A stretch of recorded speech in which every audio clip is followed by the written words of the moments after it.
His name echoes through history, wrapped in a paradox. Fidel Castro. To some, he was a liberator, a David who stood up to the American Goliath, bringing literacy and healthcare to the poorest of his people. To others, he was a ruthless tyrant who silenced all opposition, plunging his island nation into decades of economic stagnation and fear. The truth, as always, is far more complex. This is the story of the Comandante's shadow, an exploration of the revolution's untold stories, its silenced voices and its dark side. Was he a visionary or a dictator? The story begins not in a presidential palace, but in the rugged mountains of the Sierra Maestra. A young, charismatic lawyer turned revolutionary waged a guerrilla war against a corrupt U.S.-backed regime. His promises resonated with a nation weary of inequality. He spoke of sovereignty, of social justice, of Cuba for Cubans. When his bearded rebels marched into Havana in 1959, they were met with euphoric crowds. The world watched as Castro's government launched vicious literacy campaigns and built a healthcare system that became the envy of the developing world. For a fleeting moment, the revolution seemed like a pure, unblemished triumph.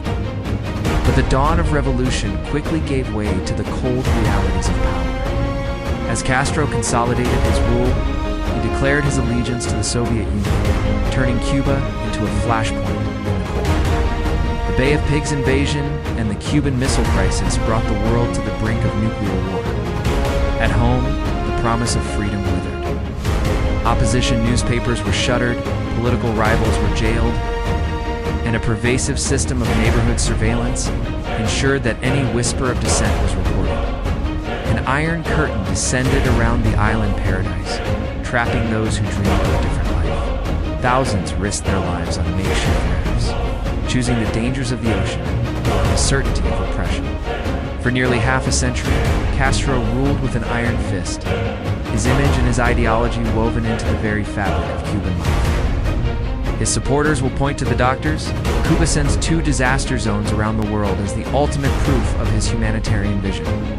His detractors will point to the political prisoners who languished for decades in his jails. He outlasted 10 U.S. presidents, becoming a global icon of defiance. Yet, when he finally ceded power, he left behind a nation of crumbling infrastructure. Its people caught between revolutionary pride and profound hardship.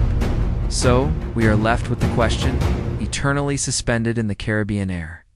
Was he the hero who freed his people, or the jailer who locked them in a prison of his own making? The shadow of the Comandante is long, and within it, the debate rages on.